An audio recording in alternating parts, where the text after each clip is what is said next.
আমার ভাইরা, তাহলে আজকের আমরা সিরাতুন নবী সাল্লাল্লাহু আলাইহি ওয়াসাল্লামের যে মাহফিল, এই মাহফিল কিন্তু যে আমরা মাহফিল শুনে বাড়িতে চলে যাব কিন্তু রসুলের আদর্শ মানব না, সেটা কিন্তু হবে না। রসুলের আদর্শ আপনাকে মানা লাগবে, আমাদের মানা লাগবে, তাহলে প্রকৃতপক্ষে আমরা নবীর উম্মত বলে দাবি করতে পারবো। বলেন ঠিক কিনা? আল্লাহ রাব্বুল আলামিন বলেন, কুল ইন কুনতুম তুহিব্বুনাল্লাহা ফাত্তাবিউনি ইউহিব্বুকুমুল্লাহ ওয়া ইয়াগফির লাকুম যুনুবাকুম ওয়াল্লাহু গফুরুর রহিম। জরিবান আল্লাহু আকবার।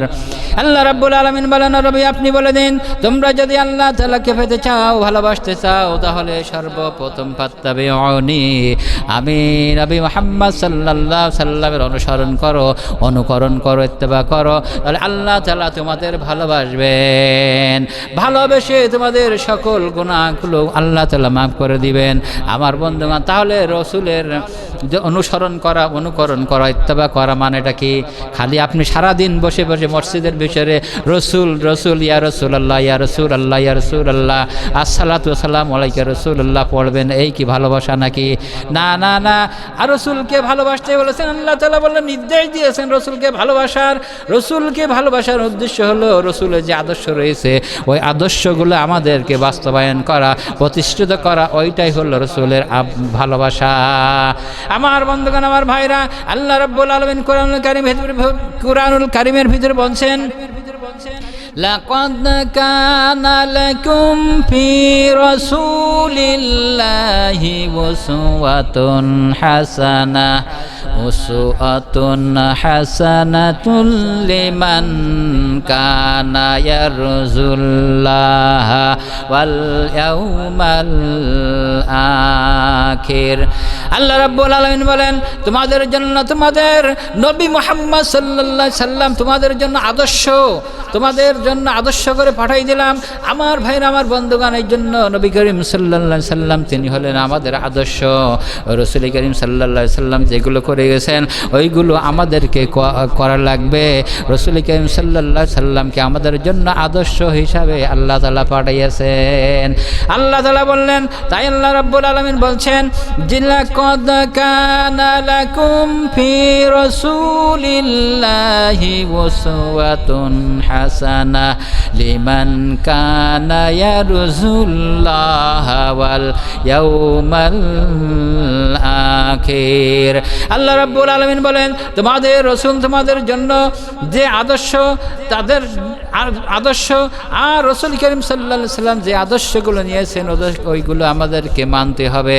আমার বন্ধুগণ, আমার ভাইরা, তাহলে রাসূল করিম সাল্লাল্লাহু আলাইহি সাল্লাম তিনি আমাদের জন্য আদর্শ করে আল্লাহ তাআলা পাঠিয়ে দিয়েছেন। আমার ভাইরা, আমার বন্ধুগণ, তাহলে রসুলের আদর্শ কি কি ছিল? আজকে লম্বা করা যাবে না, দুই একটি কথা আমি বলেছি যাই। আজকে সিরাতুন নবী সাল্লাল্লাহু আলাইহি সাল্লাম মাহফিল থেকে আপনাদের উদ্দেশ্যে বলতে চাই যে রাসূল করিম সাল্লাল্লাহু আলাইহি সাল্লামের যে আদর্শটা ছিল, ওই আদর্শ আজকের আমরা যারা আছি আমাদের ভিতরে কতটুকু আছে আমরা চিন্তা ভাবনা করে দেখি, জীবনটাকে মিলাই দেখি আমরা কতটুকু আদর্শিত আছি। আমার ভাইরা, আমার বন্ধুগণ, নবী করিম সাল্লাল্লাহু আলাইহি সাল্লামের স্ত্রী হযরত আয়েশা সিদ্দিকা রাদিয়াল্লাহু তাআলা আনহা, উম্মুল মুমিনিন হযরত আয়েশা সিদ্দিকা রাদিয়াল্লাহু তাআলা আনহা একদিন রাসূল করিম সাল্লাল্লাহু আলাইহি ওয়াসাল্লামকে জিজ্ঞেস করছেন, ইয়া রাসূলুল্লাহ, ইয়া হাবিবাল্লাহ, আপনি যেমন উহুদের ময়দানে কষ্ট পেয়েছেন ওই রকম কষ্ট আপনার জীবনে আর কখনো পেয়েছেন নাকি? আল্লাহর নবী বলেছিলেন আয়েশাকে, ও আয়েশা, তুমি জানো না আমার জীবনে সবচাইতে যখন ইসলামের দাওয়াত দিতে গিয়েছিলাম, কোরআনের দাওয়াত দিতে গিয়েছিলাম, কালেমার দাওয়াত দিতে গিয়েছিলাম, তায়েফের ময়দানে ওর চাইতেও বেশি বেশি বেশি পরিমাণ আমাকে কষ্ট হয়েছে। কাফের বেঈমানরা আমাকে রক্ত রক্ত করেছে, কাফের বেঈমানরা আমাকে ওখানে মারধর করেছে, আমাকে লাঞ্ছিত করেছে, অপমানিত করেছে। আয়েশা, আমি সবচাইতে বেশি কষ্ট আমার হয়েছিল তায়েফের ময়দানে। আমার ভাই, আমার বন্ধুগণ, তায়েফের ময়দানে যখন নবী করিম সাল্লাল্লাহু আলাইহি সাল্লাম দিনের দাওয়াত দিতে গেলেন, কলেমার দাওয়াত দিতে গেলেন, আমার বন্ধুগণ কি কষ্ট হয়েছেন লক্ষ্য করে দেখেন। আমার ভাইরা, নবী করিম সাল্লাল্লাহু আলাইহি সাল্লাম যখন কালেমার দাওয়াত দিচ্ছেন, কোরআনের দাওয়াত দিচ্ছেন, তায়েফবাসীরা সব একত্রিত হয়ে গেছে।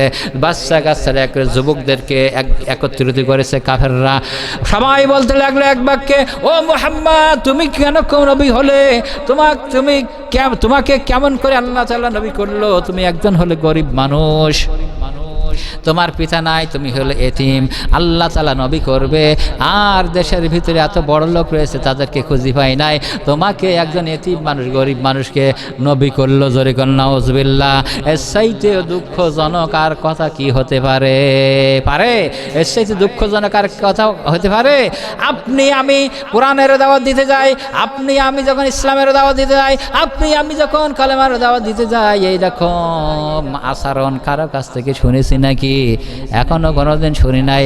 বর কোরআনের দাওয়াত দিতে গেলে আরও দাওয়াত দিয়ে দুপুরবেলা খাওয়ায়, পোলোয়া, বিরিয়ানি, বিভিন্ন ধরনের হাদিয়া তোফা আসে আমাদের। আমার বন্ধুগান, কালেমার দাওয়াত দিতে গেলে আজকের যেমন মাহফিল হচ্ছে, বিভিন্ন জায়গায় মাহফিল হচ্ছে, আমার বন্ধুগান কোরআনের দাওয়াত দিতে গেলে দেখা যায় অনেক জায়গায় অনেক রয়েছে, তো অনেক টাকা না হলে আপনার বন্ধুগান দাওয়াত কবুল হয় না, এরকম আছে না নাই? আমার ভাই, আমার বন্ধুগান, তাই যে কথা বলছিলাম, আল্লাহর নবী জনাবে মুহাম্মদ রাসূলুল্লাহ সাল্লাল্লাহু আলাইহি সাল্লাম আয়েশাকে শোনাচ্ছেন, আয়েশা শুনে রাখো, আমার কত বড় কষ্ট হয়েছিল ওই সময়, আমাকে এইভাবে লাঞ্ছিত করেছে। এরপরে কাফের বেঈমানেরা কি করেছে? আমাকে, আমার উপরে, আমার বন্ধুগান যারা হজে গিয়েছেন তারা দেখেছেন তায়েফের ময়দানে, আমার বন্ধুগান আমরা দেখেছি, আমরা মনে করি মনে হয় পাহাড়, আমি গিয়েছিলাম আল্লাহর মেহেরবানিতে, দেখা যায় যে ওখানে পাহাড়গুলো সব পাথরের পাহাড়। আমার বন্ধুগণ, এই পাহাড়, পাথরের পাহাড়ের দুই সাইড দিকে, রাস্তার দুই সাইড দিকে যুবকদেরকে দাঁড়িয়ে দিয়েছেন আল্লাহর নবী। আয়েশাকে শোনাচ্ছেন, আয়েশা, যুবকের হাতে পাথর নিয়ে আমার শরীরে নিক্ষেপ করা যখন আরম্ভ করে দিয়েছে, তখন পাথরের আঘাত আমার শরীরে পড়ে, আমার মাথায় লাগে, আমার শরীরের আগে, সাথে সাথে ওইখান থেকে ফেটে যায়, রক্ত বাইর হয়। এক পর্যায়ে রক্ত বাইর হইতে হইতে আমার শরীর দুর্বল হয়ে গেল। ও আয়েশা, তখন আমি কি করি? আমি ক্লান্ত হয়ে বসে পড়লাম। বসার পরে ওই কাফের বেঈমানেরা ছেলেরা আবার আসলো। আয়েশা, ওই এসে আমাকে দুই হাত ধরে আবার উঠাই দিল। আবার যখন দুই এক পা হাঁটা আরম্ভ করে দিলাম, কাফেররা আবার পাথর মারা আরম্ভ করে দিয়েছে। আবার আমি পড়ে গেলাম। আমার বন্ধুগণ, রাসূল করিম সাল্লাল্লাহু আলাইহি সাল্লাম বলছেন যে এই এত নির্যাতন আমাকে সহ্য করতে হয়েছে। এক পর্যায়ে যখন রক্ত দ্বারা আটকাই গেল, আমার ভাইরা, আমার বন্ধুগণ, রাসূল করিম সাল্লাল্লাহু আলাইহি সাল্লামের সঙ্গে ছিল যায়েদ। আমার বন্ধুগণ এক জায়গায় বিশ্রাম নিচ্ছেন, বসে বিশ্রাম নিচ্ছেন। আমার বন্ধুগণ, ওই সময় একজন লোক আসলো।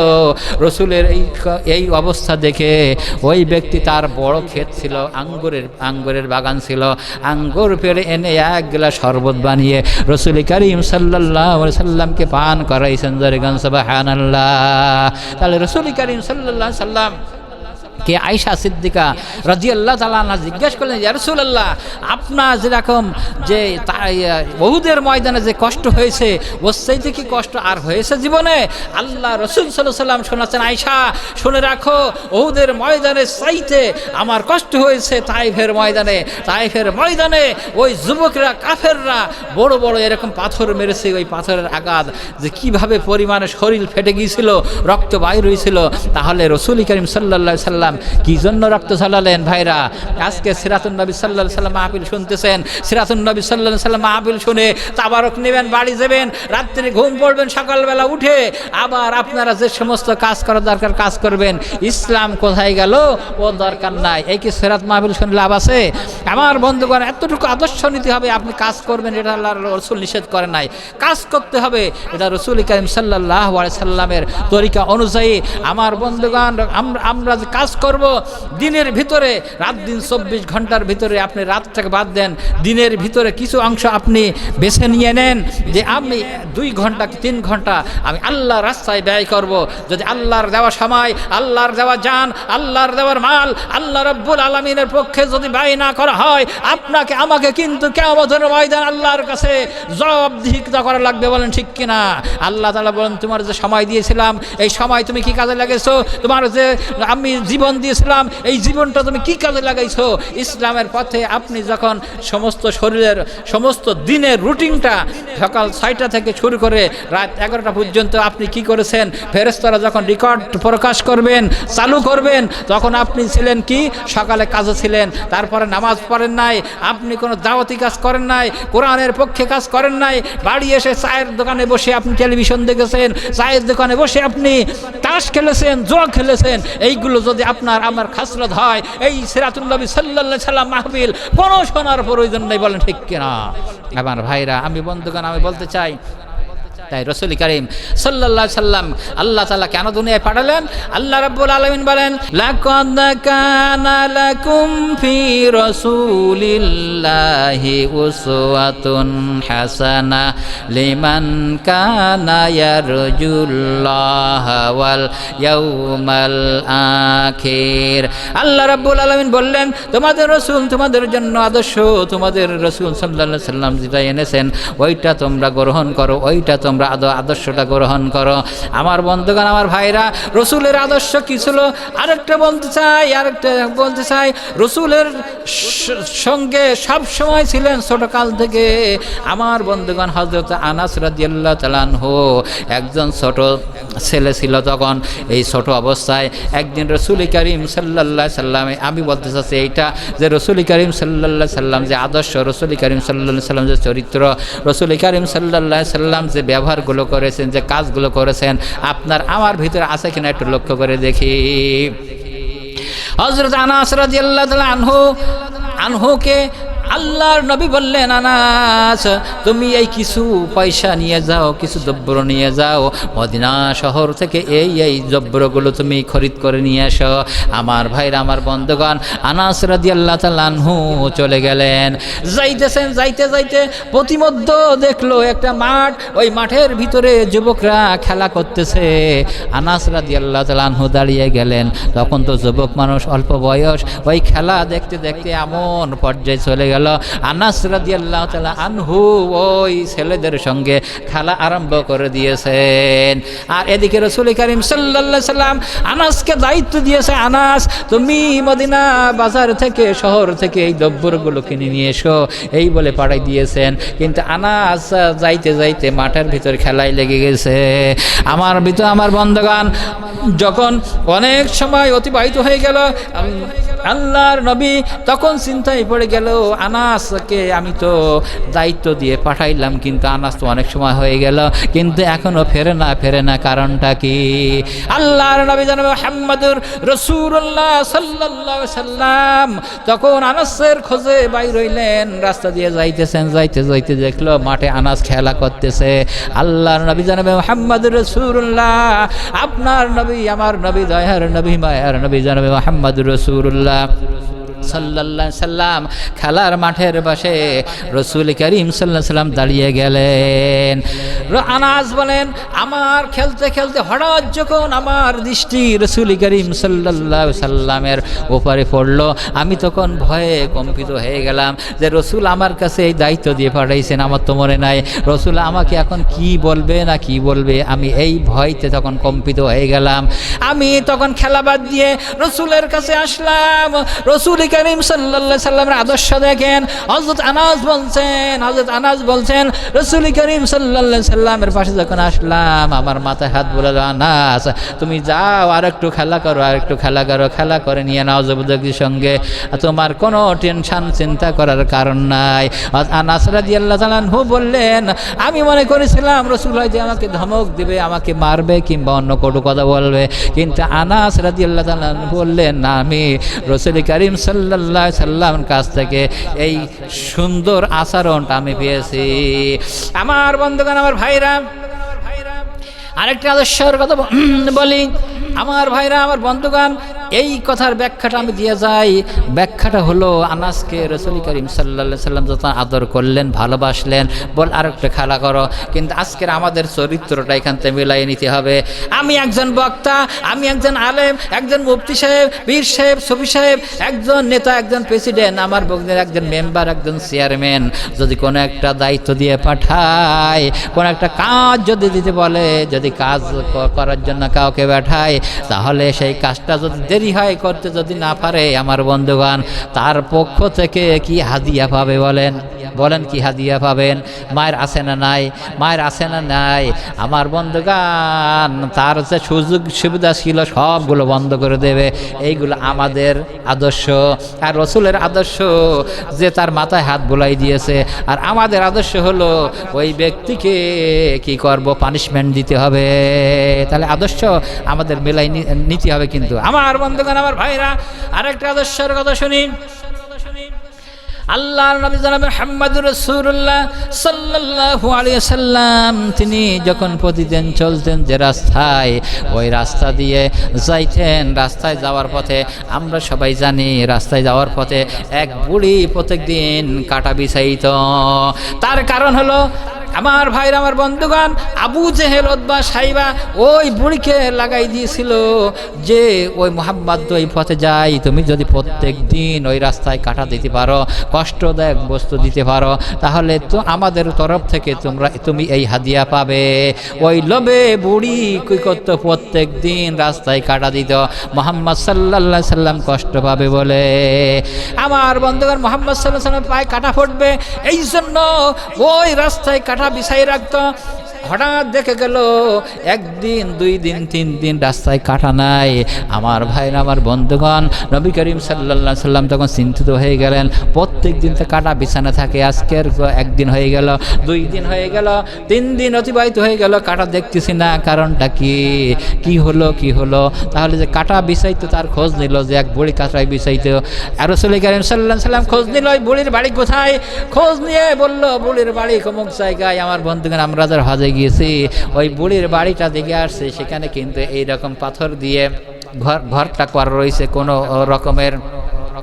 আমার ভাইরা, আমার বন্ধুগণ, তখন রাসূল করিম সাল্লাল্লাহু আলাইহি সাল্লাম কি করলেন? রাসূল করিম সাল্লাল্লাহু আলাইহি সাল্লাম তার বাড়ির ঠিকানা নিল, বুড়ির বাড়ির ঠিকানা নিল। নেওয়ার পরে রাসূল করিম সাল্লাল্লাহু আলাইহি সাল্লাম আস্তে আস্তে করে 1 পা 2 পা করতে করতে বুড়ির বাড়িতে চলে গেছে। বুড়ির বাড়িতে তার মেয়ে ছিল। ওই সময় বুড়ি অসুস্থ ছিল, জ্বরে কম্পিত হচ্ছিল। আমার বন্ধুগণ, এত অসুস্থ ছিল, ভীষণ অসুস্থ ছিল। এমত অবস্থায় ওই বুড়ির মেয়ে তার মাথায় পানি ঢেলতে লাগলো। আর বুড়ির মেয়ে তখন দেখতে পেল রাসূল করিম সাল্লাল্লাহু আলাইহি সাল্লাম আসতেছে। বুড়ির মেয়ে তখন বলল, ও মা, তোমার যে শত্রু, যার জন্য তুমি পথে কাটা বিছাইতে, ওই ব্যক্তি আমাদের বাড়ি আসতেছে, আমাদের আর কোনো উপায় নাই। আমার বন্ধুগণ, আল্লাহর নবী 1 পা 2 পা করতে করতে যখন তার ঘরের কাছে গেল, যে দেখলো ওই মেয়ে তার মাথায় পানি ঢেলতেছে। রাসূল করিম সাল্লাল্লাহু আলাইহি সাল্লাম, আপনার নবী, আমার নবী, দয়ার নবী, মায়ার নবী জনাব মুহাম্মদ রাসূলুল্লাহ সাল্লাল্লাহু আলাইহি সাল্লাম জিজ্ঞেস করলেন ওই মেয়েকে যে তোমার আম্মার কি হয়েছে? তখন বলল, আমার আম্মা জান আজ 3 দিন যাবত অসুস্থ হয়েছে, জ্বর হয়েছে, হাঁটতে পারে না, উঠতে পারে না, খুব রোগ আক্রান্ত হয়ে গেছে। আল্লাহর নবী জনাবে মুহাম্মদ রাসূলুল্লাহ সাল্লাল্লাহু আলাইহি সাল্লাম তিনি বললেন যে আমি তার জন্য কোনো সেবা করতে পারি কিনা, যে তাকে ঔষধের ব্যবস্থা করলেন আল্লাহ রসুল, আর তার খানা দানার ব্যবস্থা করলেন। আল্লাহর নবী বললেন যে তোমরা যে রান্না বান্না আছে কিনা? ওই মেয়ে বলল, না, 3 দিন যাবত আমাদের কোনো রান্না বান্না হয় নাই। কেন হয় নাই? বললো যে আমরা যে রাস্তায় কাটা দিতাম, আবু জেহেল আমাদের হাদিয়া দিত, আজ 3 দিন দিতে পারে নাই, আমাদের কোনো টাকা পয়সা দেয় নাই, এই জন্য আমাদের রান্না বান্না হয় নাই। আমার নবী, দয়ার নবী, মায়ের নবী জনাবে মুহাম্মদ রাসূলুল্লাহ সাল্লাল্লাহু আলাইহি সাল্লাম এই কথা শুনে ওই মেয়েকে বলল যে আমি বাজার থেকে তোমাদের জন্য খাদ্যদ্রব্যের ব্যবস্থা করতেছি, আর তোমার আম্মার যে জ্বর হয়েছে, জ্বরের কোনো ঔষধির ব্যবস্থা আমি করতেছি। তখন গাছগাছরা হেকিমি চিকিৎসা ওষুধের ব্যবস্থা করলেন, খাদার ব্যবস্থা করলেন আমার বন্ধুগণ। তখন যখন 3 দিন পরে তা আস্তে আস্তে তার রোগ আরোগ্য হয়ে গেল। রাসূল করিম সাল্লাল্লাহু আলাইহি সাল্লাম ওই বুড়ির অবস্থা দেখার জন্য আবার যখন তার বাড়িতে গেল, সব খোঁজ খবর নিল, তার বাড়িতে সমস্ত সবগুলো পরিবেশন ঠিকঠাক মতো করে দিল, তাদের আর্থিক সচ্ছলতা আনার উপায় করে দিল। আমার বন্ধুগণ তখন ওই বুড়ি হাও মাও করে কেঁদে বলল, ইয়া রাসূলুল্লাহ, আমি না জেনে আপনার পথে কাটা দিয়েছি, ইয়া রাসূলুল্লাহ, আমি ভুল করে ফেলেছি, আমি কখন না জানি মারা যায়, আমাকে আপনি তাওহীদের কলেমা পড়াই দিয়ে দেন, লা ইলাহা ইল্লাল্লাহু মুহাম্মাদুর রাসূলুল্লাহ। আমার ভাইরা, আমার বন্ধুগণ, এই হলো রসুলের আদর্শ। তাহলে এই আদর্শ থেকে এখান থেকে আপনারা শিক্ষা নেন। আজকে সিরাতুন নবী সাল্লাল্লাহু আলাইহি সাল্লাম যারা মাহফিলে আসছেন, এখান থেকে শিক্ষা নেই যে শিক্ষা নেই যে আমাদের যদি এরকম কোনো ব্যক্তি কষ্ট দিত, তাহলে আমরা কি করতাম, তাকে দুনিয়া থেকে মনে হয় সরাই দিতাম। ঠিক কিনা জোরে বলেন, ঠিক কিনা? তাহলে রসুলের আদর্শ কি? তার বাড়িতে গেছে, তার সুস্থতা যাতে হয় সেই ব্যবস্থা করেছে, তার বাড়িতে যাতে খাওয়ার নাই, খাওয়া দাওয়ার ব্যবস্থা করেছেন, তাদের পরিবার যাতে সচ্ছলতা পায়, ভালোভাবে চলে, সেই ব্যবস্থা করে দিয়েছিলেন। সেটা আদর্শ, রসুলের আদর্শ, আমাদের আদর্শ আজকের মিলাই নেন। সিরাত মাহফিল তা আমরা শুনতে আসলাম, এখান থেকে মিলাই নিয়ে নেন যে আমরা রসুলের আদর্শই কতটুকু আদর্শিত রয়েছি। আমার ভাই, আমার বন্ধুগান, আরেকটা কথা বলি, রসুল করিম সাল্লাল্লাহু আলাইহি সাল্লামের যে আদর্শ, আমার ভাইরা, এক বুড়ি আবু জেহেল তাকে বুঝাইছে, লোকজনের দাওয়াত দিয়েছে যে মুহাম্মদ নামে একটা লোক তৈরি হয়েছে, এ কিন্তু সন্ত্রাসী, যেরকম নাউজুবিল্লাহ, এই কিন্তু মানুষের ক্ষতি করে, অমুক করে তমুক করে, এই কিন্তু জাদুকর, বিভিন্ন ধরনের অপব্যাখ্যা ছড়াতে লাগলো।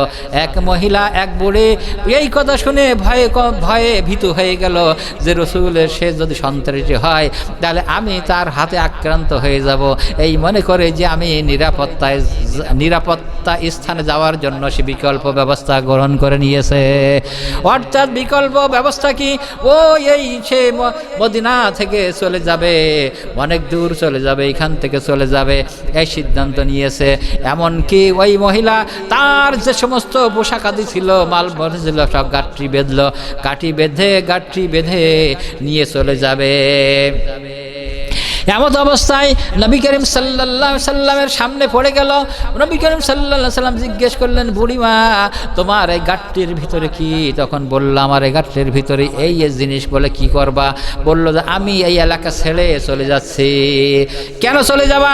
বলো, এই এলাকায় মুহাম্মদ নামে একজন লোক এসেছে, সে বড় জাদুকর, সে হলো সন্ত্রাসী, যারিকান নাউজুবিল্লাহ, সে আমাদের উপরে অত্যাচার করবে। আবু জেহেল এই সমস্তগুলো বলেছে, আমি তার ভয়তে চলে যাচ্ছি, না জানি আবু জেহেলের মুহাম্মাদের সামনে আমি কখন পড়ে যাই, তার সামনে পড়ে যে আমি ক্ষতিগ্রস্ত হতে চাই না, এই জন্য আমি চলে যাচ্ছি। দয়ার নবী, মায়ের নবী, তখন তার মনের ভিতরে এবার এই কথাগুলো দাগ কেটে গেল যে আবু জেহেল এই কথাগুলো সমস্ত জায়গায় ছড়াই বেড়াচ্ছে, আজ আমি হইলাম এই এলাকার সবচাইতে নাকি সন্ত্রাসী, যারিকান নাউজুবিল্লাহ। আমার বন্ধুগান, ওই বুড়িকে বলল, বুড়িমা, তাহলে আপনি এই বোঝা কাঠি যে বুড়ি মানুষ কিভাবে নেবেন? আমি যদি আপনার সহযোগিতা করি, আপনি সহযোগিতা নিজে রাজি আছেন কিনা? বলল, হ্যাঁ, যদি তুমি দাও তাহলে আমি রাজি আছি। রাসূল করিম সাল্লাল্লাহু আলাইহি সাল্লাম, আমার ভাইরা, রাসূল করিম সাল্লাল্লাহু আলাইহি সাল্লাম ওই গাঠটিটা নিজে নিলেন, নিয়ে ওই বুড়ির পাশ চলে যাচ্ছিলেন, যেখানে চলে যাবেন, আশ্রয় নিবেন, ওইখানে চলে গেল। যাওয়ার পরে যখন গাঠটিটা নামাই দেওয়ার পরে ওই বুড়ি তখন কিছু হাদিয়া দিল নবী করিম সাল্লাল্লাহু আলাইহি সাল্লামকে। নবী করিম সাল্লাল্লাহু আলাইহি সাল্লাম সেটা নিলেন। এরপরে নেওয়ার পরে দয়ার নবী, মায়ের নবী মুহাম্মদুর রাসূলুল্লাহ সাল্লাল্লাহু আলাইহি সাল্লাম তখন চোখ দিয়ে পানি ঝরতে লাগলো। ওই বুড়ি তখন বলল যে, তুমি কেন কাঁদতেছো? বলল যে, আমি কাঁদতেছি এই জন্য যে কথা আপনি বললেন আমাকে, এই কথার জন্য আমাকে কাঁদাইতেছে। বললো, আমাকে মানে তোমাকে কি আমি কথা বলেছি? বললো, আপনি যে কারণে আসছেন, আপনি যে কারণে আপনি দেশ ছেড়ে চলে এখানে চলে আসলেন, যে মুহাম্মদ সে খুব খারাপ লোক, সে সন্ত্রাসী, সে মানুষকে হত্যা করে, বিভিন্ন রকম খারাপ কাজ, এ কথা বলেছেন। আমার বন্ধুগণ, আপনি কি রাসূল করিম সাল্লাল্লাহু আলাইহি সাল্লাম ওই বুড়িকে বললেন, বুড়িমা, আপনি কি মুহাম্মদ আবুজাহেলকে দেখেছেন নাকি? বলেন না দেখি নাই। বলে দেখার ইচ্ছা আছে নাকি? বলেন না দেখার ইচ্ছা নাই, তো তাই আমরা তো চলে আসলাম। ওই সময় দয়ার নবী মায়ের নবী তখন বললেন, বুড়িমা আপনি যার ভয়তে দেব বাড়ি ছেড়ে আপনি যখন দেশান্তর হয়ে এইখানে বাড়ি নিলেন, আমি হইলাম সেই মোহাম্মদ রাসূলুল্লাহ সাল্লাল্লাহু আলাইহি সাল্লাম। বুড়ি তখন হাওমাও করে গেছে, বলল তোমার মতন একজন সৎ চরিত্র ব্যক্তি, তোমার মতন একজন সৎ ব্যক্তি এই মক্কা আরবের ভিতরে আছে কিনা আমি জানি না, কিন্তু তুমি হলো উত্তম চরিত্রের অধিকারী। আমি তো ভুল করে আবু জেহেলের কথায় ভুল ভেবে আমি এই কথা ভেবে বসে আছি। আমার বন্ধুগণ, তাহলে এইখান থেকে আপনি রসুলের আদর্শটা গ্রহণ করেন যে রসুল করিম সাল্লাল্লাহু আলাইহি সাল্লাম তাহলে যে বুড়ি তার অপবাদ দিল, বুড়ি যার অনেক কটু কথা বলল, রসুল করিম সাল্লাল্লাহু আলাইহি সাল্লাম তার সাহায্য করেছে। আজকের আমাদের যদি কেউ এরকম কটু কথা বলে, আমাদের দলের বিরুদ্ধে কথা বলে, আমরা কিন্তু তার বিরুদ্ধে কি যথাযথভাবে লেগে যাই না? এটা কি তাহলে রসুলের আদর্শ হলো না হলো না? আমার ভাইরা, আমার বন্ধুগণ, আর একটা কথা বলে যাই।